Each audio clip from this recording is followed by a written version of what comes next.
still very much in touch with that target. Only one problem, they've run out of wickets. So it means that that's the end of the game. And it's one of those very strange parts of this particular run chase, because at all stages you saw that they were very much in the hunt. The required rate never really went anywhere above 6 or thereabouts. In fact, generally hovering below that. And yet they simply ran out of wickets, and that just proves it. 217 all out, chasing 253, and they still had 6 overs to get the remaining 36 runs for victory. The final victory margin 35, and a couple of turning points. I reckon one of them could have been the wicket of Kane Williamson and Jimmy Neesham, who looked like comfortably taking New Zealand through with overs to spare. That bizarre run out putting paid to his efforts. Which means it's a 4-1 victory for India in the series. Just that one hiccup in Hamilton. Otherwise, it's been pretty much the kind of series India would have wanted to take out of their trip down under. Gentlemen, Zahir Khan, Harsha Bhogle in the studio, I think they'll be very satisfied with their work overall in the series, not just today. Yes, they would. But a very brief view from New Zealand side before we come on to the India side. 18 for 4. They should be very, very angry with themselves for losing this game. But it showed the depth in India, and it just showed you that partnership that Ambati Rayudu dragged you along, then with Kedar Jadhav, then Hardik Pandya's finish. So you had the strength to take you through. And I think the moment you got to 250, as we said, it was fairly even thereafter. Given that we're talking about this as a run-up to the World Cup, and yes, of course, we've talked a lot about individual selections, but as a team, to prepare for a tournament like that, you want games like this in a build-up. And it's important to focus on the processes, which has been the case with the Indian team. It didn't matter who is resting, who is playing. It's the 11 which is taking the field has to think of a win. That's something which has been the process which has been followed. It was great to see that even though the last match was had that kind of a loss, Indian team still backed themselves to come and bat first, after winning the toss. So that is something which was good to see. It is taking more responsibility. From New Zealand point of view, I felt that it was a combination. It was a combination of bad batting, which we've been seeing right throughout the series. There are no partnership building, but also when you have the team 18 for 4, after that you need to be aggressive. You need to be proactive on the field. You can't let the game slip from there. You have to take enough good measures and use your resources well to make sure that you don't let the team get away from you, and that's something which happened today. And Kane Williamson probably has not looked himself right throughout the series. There is some kind of pressure, some things which are not really going well in terms of planning. That self-doubt has been there. He's looking frustrated. So that's something from New Zealand's point of view going in the World Cup. It's very important that they give the right kind of confidence and the backup to Kane Williamson. He need to be right up there when it comes to World Cup for New Zealand. I think he's feeling the need to up the scoring rate, which is not his role actually. That's the role of the two above him, and then Taylor, Latham, and the others, and he's just got to bat through. The big plus for India here was India also played a bowler short.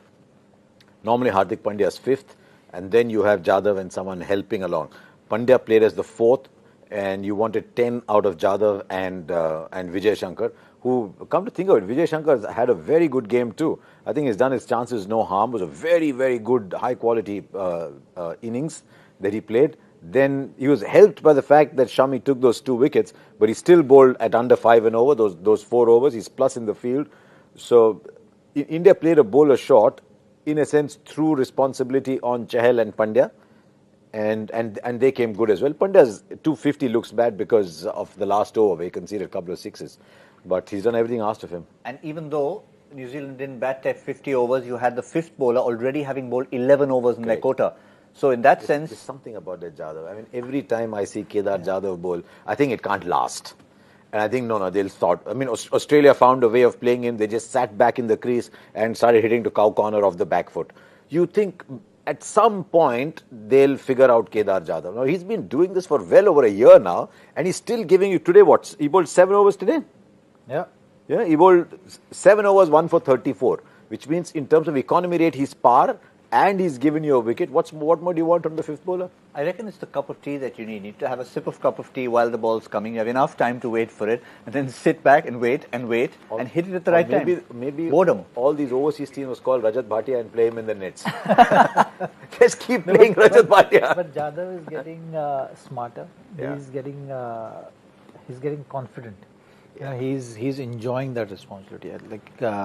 He's someone who is not bowled in first class, but in international cricket he has created this impact, and now when he's coming on to bowl, you can see that sense of confidence as well. That he knows he can do this job, and he's been varying that pace as well. So even though the ball which he's bowling really slow has been having that impact on batsmen, but he's been very smart in terms of using those angle of deliveries where he delivers it from. And the pace also he's been varying beautifully. So he bowls that just above stump high ball. He's bowling one of those. Yeah. He's bowling one from a yard behind. He's pushing one through. So he's now started getting his variations. He's a wonderful player to watch. Just to stay on Williamson for a moment, you said that he felt the need to up the run rate. The question is, did he? I mean, well, not today. Not today. Have. Not today. But maybe he's, as he said, maybe he's in that frame that he thinks he needs to score quicker, because the way he got out, that partnership was batting beautifully. He got out slogging to deep mid wicket. So maybe he felt the need there. Maybe he thought, Jadhav, I'll slog one, which is very unlike him. Exactly. I mean, if a Jimmy Neesham perishes caught on the boundary, and today he didn't perish that way, it's the way he goes. But the two big hitters, one was run out and the other just simply succumbed to a wrong on which they simply could not read. Let's have a look at the fall of wickets, and this again will tell you a story of how they were pretty much in the game throughout. I mean, Kane Williamson in the 26th over at 105 for 3. You're well on your way. You're halfway there. You've got 140 runs to score in 25 overs. There's absolutely no need to press the panic button. And I think this is about 67 there. Then after that, just 14, 16. Then again they got a good one, about 40, 41. Yeah. But not a single partnership that went on. Even when Neesham was batting, Neesham and Santner were batting, it was still within reach. But India kept taking wickets. And you remember we keep talking about India taking wickets in the middle overs, keep taking wickets in the middle overs. That's exactly what's happened today. Look, if you say the middle overs end at 40, 41, India got 8 wickets. So this was the batsmen set it up, but this was a triumph for the bowlers as well. Yeah, I just want to stay on this for a second, because the fact is, you were talking about it, and sometimes you say, okay, you have one big partnership and wickets fall in slumps, but in this case, Harsha, just have a look at this. You're talking about the fact that there were little partnerships, but every time a partnership flourished, you had wickets falling. So look at one for 18. That was the big one, and then Munro. I thought Munro was also a big wicket, 2 for 37, but Ross Taylor's wicket was also a funny one. So they look down that, will New Zealand, and say, right, Ross Taylor could have gone another way. Neesham was a very strange run out. So they look at that and say, yeah. That was an interesting one, isn't it? Ross Taylor was very confident and sure that ball was high. Yeah. It's the non-striker which he was looking support from, and that's something with DRS. It's so interesting. Every time we have some incident or the other when we feel that there has to be a method to be followed, and if you look at Kane Williamson's series, the most probably disappointing and the frustrating point from his side was that he has always been getting set and getting out. The reason we're staying on this for so long is that this is the story of the match in itself there. Yeah. The fact that they didn't have enough partnerships building up, and the two bizarre dismissals of Ross Taylor and James Neesham. But moving on from New Zealand's woes, coming back to all India's gains from the series, Mohammad Shami is one that you have biggest. Absolutely stand out. Big gains. Shami was definitely the biggest gain. Probably a serious contender for player of the series as well. Yeah. I think the return of Hardik Pandya was a big plus.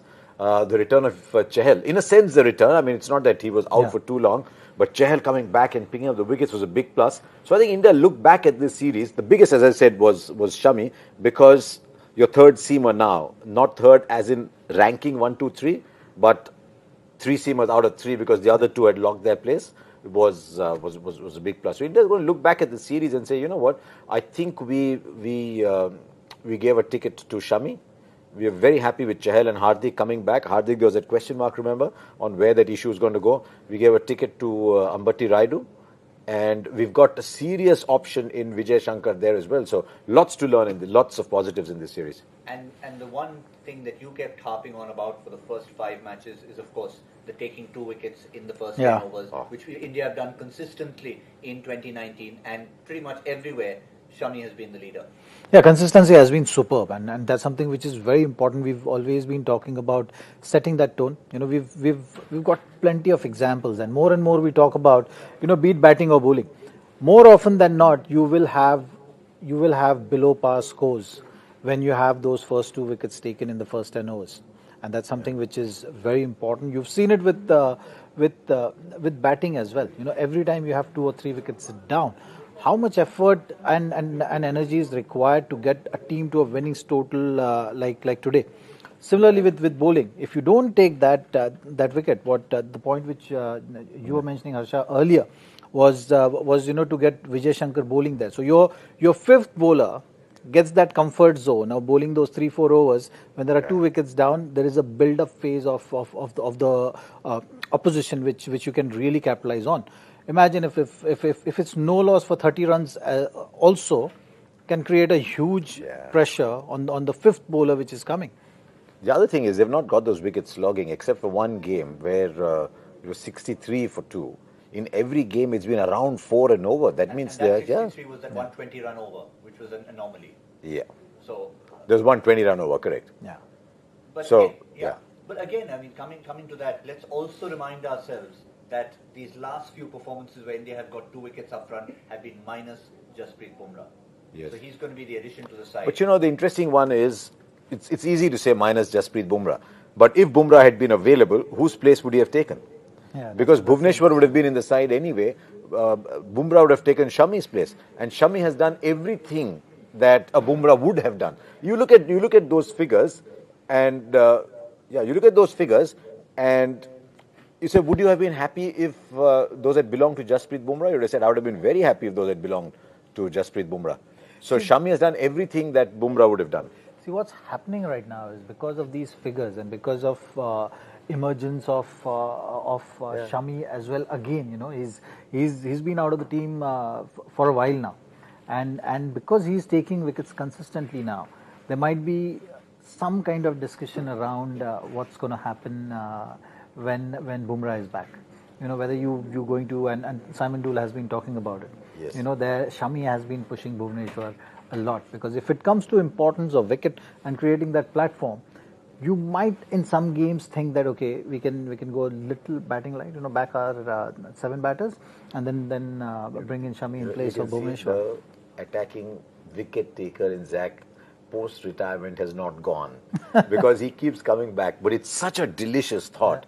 Yeah. If the track is doing a little bit, if India have Bhuvneshwar, Shami and Bumrah all available to them, you play one spinner. Doesn't matter. You can play one spinner and Hardik as the 5th if the track is doing something, and you still have Hardik at 7 and 4 bowlers. So India have that option. And the arrival of Shami has been fantastic.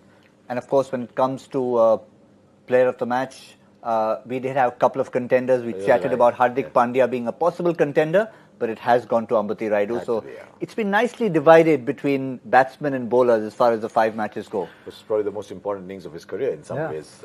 Rightly so. I think he was player of the match. There is no doubt about it, because you needed a platform. You've seen the previous match is a classic example of this. You know, you're not going to win the match with 100 runs on the scoreboard. You know, you needed that platform. You needed that platform from where your bowlers can fight back. So it's very important to set that platform, and Rayudu played a huge part in setting that platform, which turned out to be a winning one. I know when you have victories like this and a big series win, you try and bring out all the individual performances. Chahal, we haven't talked too much about, but yet when you see from what happened in England last summer till now, you know, every time he's been benched for a couple of games, you see him looking a little sorry in the dugout, but inside you can see, just give me the ball and I'll fix it. If I was Chahal, I would spend more time on Hardik Pandya than on myself. The more Hardik Pandya plays, the more Chahal plays. If Hardik Pandya is not around, then it's either Chahal or Kuldeep. So Chahal would be going up to Hardik and saying, "Bhai, tu kuch bhi mat kar yaar, tu kuch bhi mat kar, lekin tu khel. Jab tak tu khelega, main khel raha hu." So Hardik is allowing Chahal to play. So Hardik is playing two roles actually. He's scoring runs, he's taking wickets, but his presence in the side allows you to play both Kuldeep and Chahal, and that's a big part of India's bowling. So yeah, Chahal, big plus. And of course, again, looking back at the series, we haven't quite talked about the batting enough. Shikhar Dhawan, couple of big scores. But he wants a big one somewhere before the World Cup, right? Shikhar wants a big one. But that's his territory. The moment there's a multi-nation tournament, something happens to him. He's like, okay, fine, Champions Trophy, multi-nation tournament, not a bilateral series. I'm coming to the party. Look, he's the combination of Rohit and Shikhar has been working beautifully.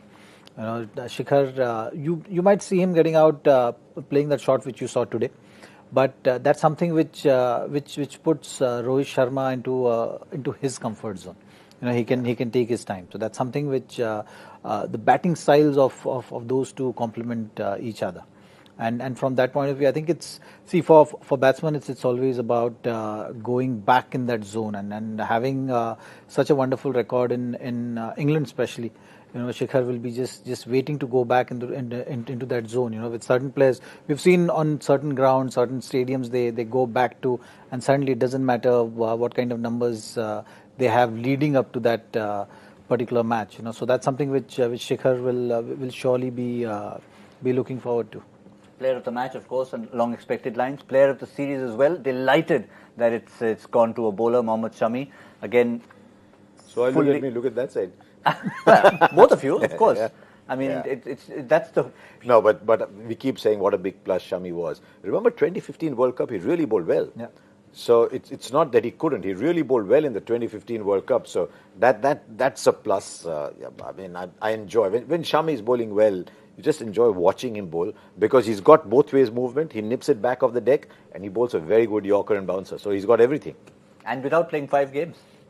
Yeah, there you go. He missed one. Yeah. He missed one. He missed one. Missed he one. got 2 man of the matches and he got wickets again today. Yeah. So everything from Shami. Overall numbers, if you have a look at, let's just remind ourselves, man of the series as far as these 5 ODIs are concerned, 4 technically as far as Shami himself is concerned. But what about his overall numbers for 2019? Let's have a look at that. There's another reminder. We've shown this to you before. I think it's worth looking at over and over again. 7 matches in 2019 so far, 14 wickets. And this is the period when we've talked about India consistently picking up 2 wickets in the first 10 overs every single time. We used to say many years ago that 1.5 wickets a game on an average is a very good strike rate. But he's also got those at an economy rate of 4. So he's taking 2 wickets a game and an economy rate of 4. Now, Kane Williamson obviously had to again be honest about it. He said the match got away from us early on. Obviously, the fact that India scored those extra runs, even though it was not an imposing total, it has to play on your mind when you've got a side 18 for 4. And as you said, you should have had them on the mat. Just the previous game, he bowled 10 overs, bowled out, run home 10 overs. Didn't do it today. Could have done one of the two. Look, you talk about momentum as well. You know, you talk about momentum shift. You talk about side getting confident. Now, when the game was going on.